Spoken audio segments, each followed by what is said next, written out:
It was good, boxing world. It's your boy Chandre. Just stopping in, man, and doing another video.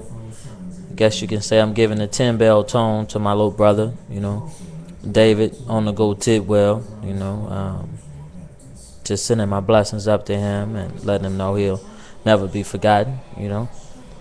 So that's my 10-bell tone for my little brother. Much respects due. With that being said, what's good, boxing world? Once again, it's your boy Chandre. I've been away from the scene, just really coming back again. I've, like I said, just buried my little brother, so big ups to him.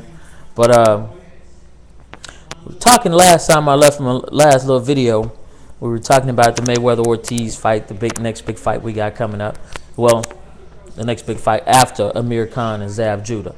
And I guess to touch on the Amir Khan and Zab Judah fight, a lot of people are totally washing Zab Judah out of the fight. I mean, like totally saying he has no chance at beating Amir Khan.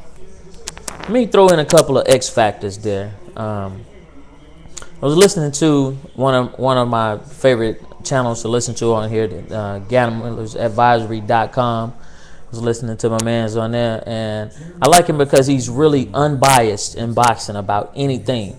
And the way he picked the fight was that you would pick Amir Khan to win the decision, and you would go with the straddle being Zab Judah by knockout. That right there being the key factor. A lot of people are underestimating the simple fact that at this particular weight class, 140 pounds, Zab Judah hits harder than everyone. Everyone. I'm talking, he hits harder than Maidana, believe it or not. He hits harder than Ortiz. He hits harder than Berto. I mean, these are guys that are 6-7 pounds heavier than he is. He definitely hits harder than Amir Khan. He hits harder than, Batista. He hits harder than everybody. But people tend to not see that because he's so quick when he delivers his punches that it doesn't look as effective to him as opposed to a slow, methodical beating, that someone hands out. But true enough, so I give him the punches chance. I really, really, really, like I've said once before, would love to see Zab Judah win his fight for the simple fact that I think he brings a lot more excitement than a lot of the other fighters. I mean, granted, I don't like to see people just fight just strictly because of their name. I don't like them to get pushed ahead. But I feel like Zab Judah with his new trainer with Whitaker, I feel like he teaches Zab a little more discipline. And if he teaches him a tad bit more defense, I think Zab could still be pretty relevant, for the next couple of fights. I mean, maybe even win him a couple of straps. More straps, rather. But let me put it like that, because let's not forget he does hold a belt. So, with that being said, there's a strong possibility that Amir Khan could win this fight handily, but Zab is a very dangerous person in the beginning rounds of a fight. He normally have a tendency to break down around about the 4th or 5th round. If he's not winning already, he breaks down. But if he's beating you already, you best believe you are in trouble, and you better not get hurt. And we all know that Amir Khan will get on his bicycle because he has let's to quote Larry Merchant, a glass jaw. And he said like a chandelier in a setting of glass. He was talking about Zab Judah's platinum mouthpiece and shit. But that's neither here nor there. Amir Khan, he is superb when it comes to boxing in the early rounds. Once the fear sets in with Amir Khan, when he gets hit or he sees that he's not blowing a person out of the water, same thing like Zab does. He has a tendency to get on his bike and walk off. The last thing you want is for Zab to be the aggressor. You want him going backwards because he's kind of befuddled when he goes backwards. But coming forward, Zab is extremely dangerous. And so this fight I'm actually looking forward to see. I'm actually really contemplating going to Vegas to see the fight. I really want to do it, to be honest with you. I want to go, but then again, we have the fight coming up in September, the Ortiz and Mayweather fight, or Mayweather and Ortiz, whichever way you want to pronounce it. and I definitely got to make that fight. That's hands down. So I will be in Vegas. You know, the Lord say the same. I'm blessed. I'm living. Everything is good. I will be there to see that fight. Now, on to my prediction for that particular fight. I always give everyone their puncher's chance. Ortiz has more than just a puncher's chance. Everybody that knows me, they know that I defend Mayweather to the end of the earths because no one else does. I also look at myself as a black sheep in life. You know, a lot of people, you know, they may criticize certain things or not understand certain things that I'm doing or certain things I may say, but everything I do and say, it comes from the heart. And so therefore I feel like they can't judge me to that degree. It's all about God. God sees my heart. God knows me. So that's where I look at it. And so that's why I defend Mayweather. And I think this past media coverage for their fight press conference actually showed people a different part of Mayweather that I already understood that they did not understand.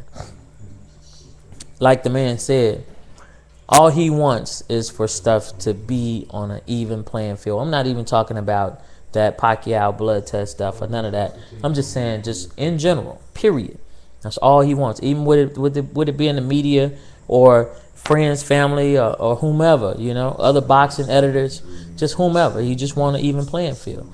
And so people paint him out to be the villain, so he just play along with it because, once again, like he said, the media makes him still relevant even when he doesn't fight, for the simple fact of the hatred that they have for this man for no reason. And so therefore it is what it is. But like I said, I think that Ortiz has much more than just a puncher's chance. Ortiz is hungry. He's in his prime, strong. He's bigger than Mayweather. He has more heart than the world wants to give him credit for. They're so focused on saying that he so-called quote-unquote quit fighting against Maidana. But like I said in my previous video, you have to understand, you're in the ring, you know what your body can take, you know what your body cannot take. And if you choose to say, okay, well, hey, I'm feeling as if I'm about to pass out without the punch, sometimes it's just best for you to step away and say, hey, okay, everybody thinks I can keep going, but I can't. I'm hurt, or something else is going on that the fans and my corner and everybody else does not see. Case in point, when Galata fought Mike Tyson, and Tyson busted a blood vessel in Galata's head, Galata knew he was hurt, right? So when he got back to his corner, he didn't want to come back out. Everyone throwing beer cans and stuff in the ring and cursing him out, calling him punks and calling him a quitter and, oh, you know, you're a big soft motherfucker and all this other quote-unquote shit. But even his corner was mad at him. Nobody understood that this man was hurt. This man had a busted blood vessel in his head. He hadn't fought since. You know he was retired now, right? Okay. So for the people on the outside looking in, it looks as if this man was a quitter. Take heed to what I'm saying, okay? So when they turn around and they say Ortiz was a quitter against Maidana, you got to understand Ortiz brought the pain to Maidana. But, quote unquote, once he got hurt, it wasn't that it was his heart problem. The man stopped because he felt something else was wrong. Granted, I don't know if it was some kind of medical condition or whatever. He just felt that, okay, hey, I'm hurt way more than people think I am, and I can't continue. Better look out for my health now. And that's why he went ahead and succumbed to it. So you can't really get mad at that man for that. And as far as on the way that he did his thing with Andre Berto, you can't help but give him his props, you know. But people will discredit you. They said that he had to rebuild his career from that one. Come on, man. You got people done been beat to death, knocked out 3, 4, 5 times, and their career wasn't over. They didn't have to rebuild their career. Come on, man. Stop saying that about the guy. Get a guy's props, man. Mayweather. I'm not going to even touch on that. I'm just going to leave it at Ortiz has a hell of a chance at winning. Even though, in my prediction, I predict Mayweather to win. All right? Peace. Hit me back. Leave your comments. It is what it is. Have a good night.